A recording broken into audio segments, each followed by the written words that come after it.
గొడ్డలిపోటు వెన్నుపోటుకు brand ambassador జగనేనని Telugu Desam నేతలు మండిపడ్డారు. YCP అధికారంలో ఉన్న 5 ఏళ్లు హామీలను గాలికి వదిలేసి ప్రజలను మోసం చేసిందని విమర్శించారు. అమరావతిపైన, కూటమి ప్రభుత్వంపైన జగన్ ఇంకా విషయం కక్కుతున్నారని ధ్వజమెత్తారు. గత అవినీతి వైసీపీ నేతలను వెంటాడుతుందన్నారు. కల్తీ మద్యం కేసు తాడేపల్లి ప్యాలెస్ గేటును తాకిందని విమర్శించారు.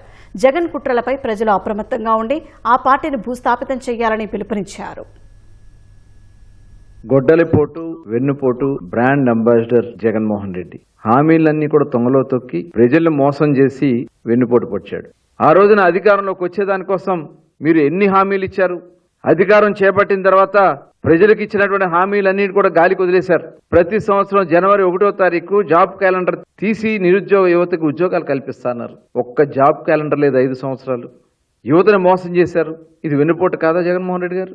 ఇవాళ కూటమి ప్రభుత్వం ప్రజలకు ఇచ్చినటువంటి హామీల్ని అమలు చేసుకుంటూ, అభివృద్ధి అమలు చేసుకుంటూ, అందరి మనోభావాల్ని ఇవాళ పరిగణలో తీసుకుని ముందుకెళ్తా ఉంటే ఇవాళ కులాల మధ్య చిచ్చు పెట్టాలని చూస్తూ ఉన్నాడు జగన్మోహన్ రెడ్డి. మతాల మధ్య చిచ్చు పెట్టాలని చూస్తూ ఉన్నాడు.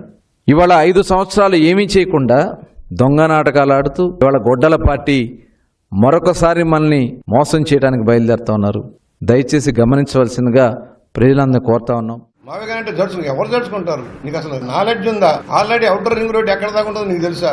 ఇన్ఫ్రాస్ట్రక్చర్ అంటే నీకు తెలుసా? రైల్వే లైన్ల ఆవశ్యకత నీకు తెలుసా? పోర్టుల ఆవశ్యకత నీకు తెలుసా? అత్యధిక తీర ప్రాంతం ఉన్న ఆంధ్రప్రదేశ్కి ఇది వరం. చంద్రబాబు భయపడుతున్నాడట, బొలుకుతున్నాడట మావిగాని అంటే. మేము భయపడేది నీ మావిగాని కాదు, నీ పిచ్చితనం గురించి.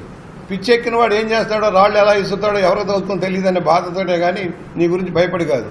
పిచ్చి పరాకాష్ఠకి వెళ్ళిపోయింది. నీకు ప్రజల్లోకి మామూలుగా వచ్చే ధైర్యం లేదు. వేల మందిని కిరాయిచ్చి పోగేస్తే కానీ నువ్వు రాలేవు. నువ్వు ప్రజాస్వామ్యం గురించి, ప్రజాస్వామ్య హక్కుల గురించి మాట్లాడే అర్హత జగన్మోహన్ రెడ్డి నీకేమైనా ఉందా ఎక్కడైనా? రోజుకొక వార్త, రోజుకొక గొడ్డల పార్టీ నాయకుడు వెలుగులోకి వస్తా ఉన్నాడు. గత 5 ఏళ్లలో గొడ్డల పార్టీ చేసింది ఏంటంటే మద్యాన్ని మేము పూర్తిగా సంపూర్ణ మద్య నిషేధం చేస్తామని చెప్పేసి ఒక మాట ఇచ్చి ఆ మాట తప్పి మద్యాన్ని పూర్తిగా సొంత ఆదాయ వనరుగా మార్చుకున్నటువంటి చరిత్ర మీది. ఈ లోకల్ గా ఉండేదాన్ని తీసుకొచ్చేసి 3 రీజన్లు చెప్పేసి 13 రూపాయలు అన్నటువంటి బాటిల్ దాన్ని 35 రూపాయలు పెంచింది వాస్తవం కాదా? ఈ మద్యం స్కామ్ లో 3,500 కోట్ల రూపాయలు మీరు దోచింది వాస్తవం కాదా? ప్రజలకు మీరు సమాధానం చెప్పాల్సింది పోయి డైవర్షన్ పాలిటిక్స్ చేస్తా ఉన్నారు. ప్రతి ఒక్క ఏలో కూడా తాడేపల్లి వ్యాలీస్ లో ఉన్నటువంటి మీ పులివెందుల ఎమ్మెల్యే పక్కనే చూపిస్తుందంటే ఇది ఎంత దారుణం అర్థం కావట్లా. ఈ రోజు చూస్తే చిత్తూరు నుంచి శ్రీకాకుళం వరకు ప్రతి చోట కూడా మీ యొక్క నాయకుల యొక్క ప్రాధాన్యం అనేది పూర్తిగా ప్రజలకు అర్థమవుతా ఉంది. ముప్పాటికి కూడా అంతిమ లబ్ధిదారుడు మాజీ ముఖ్యమంత్రి జగన్ కే చెందిందనే విషయాన్ని కూడా ఒకసారి మనం గుర్తు తెచ్చుకోవాలి.